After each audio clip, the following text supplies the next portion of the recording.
Well, ladies and gentlemen, good morning. It's a pleasure to welcome you to this conference. C'est un plaisir de vous accueillir à cette conférence aujourd'hui. Nous sommes chanceux de voir autant de participants.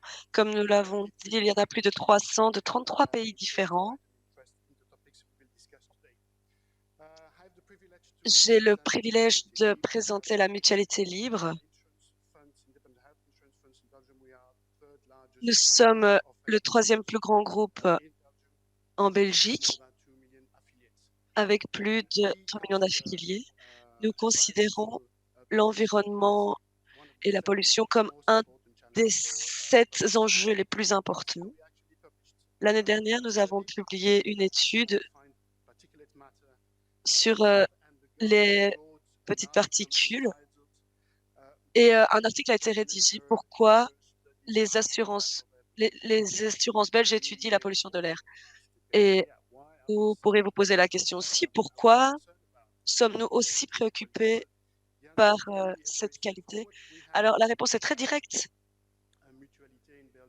Nous avons un large mandat de mutualité pour promouvoir la santé en Belgique, améliorer la santé de nos affiliés. Clairement, notre tâche principale est de faire évoluer le système de santé, mais de 20 à 30 de notre santé est déterminée par le système de santé. 20 sont liés à la génétique et le reste, donc 50 dépend de la façon dont nous vivons et de l'environnement. Et nous savons que la pollution de l'air est un des risques environnementaux les plus importants qui ont un effet sur notre santé.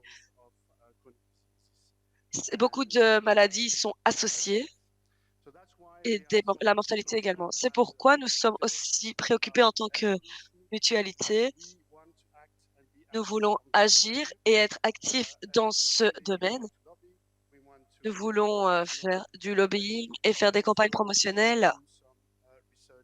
Et nous faisons également des projets de recherche et c'est ce que vous allez voir plus tard aujourd'hui, les premiers résultats de notre étude sur les zones à basse émission en Belgique. Alors, le timing est assez bon. Demain, il y aura, comme il a été dit, il y aura des votes des élections sur les normes de qualité de l'air au Parlement demain. Nous avons également les élections générales qui se tiendront en juin à l'échelle européenne. Il y aura des débats sur la rapidité, la difficulté avec laquelle nous devons lancer ce genre de changement à Bruxelles. Donc en Belgique comme dans d'autres pays, la qualité de l'air a évolué ces dernières années, mais il y a encore beaucoup de travail qui doit être effectué. Quand on compare notre pays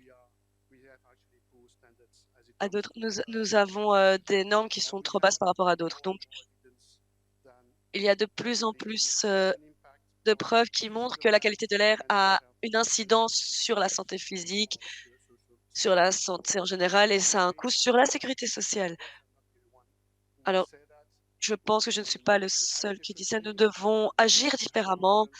Nous devons avoir une vision à long terme. Nous devons être déterminés. Nous devons être responsables à tous les niveaux et nous devons faire un plan pour que les choses changent. Ce n'est pas seulement important maintenant, c'est important que nous continuions à aspirer à une qualité de l'air qui soit meilleure, et ce même après les élections européennes. Et nous devons être inspirés par les citoyens et les villes qui sont déjà engagés à cette cause. Avant de donner la parole, je voudrais remercier tous les partenaires pour la belle coopération, d'avoir réussi à mettre en place cet événement. Je remercie également Bloomberg Philanthropie pour leur soutien. C'est grâce à des professionnels comme cela que nous pouvons organiser des événements de cette envergure aujourd'hui. Alors, je vous souhaite une matinée inspirante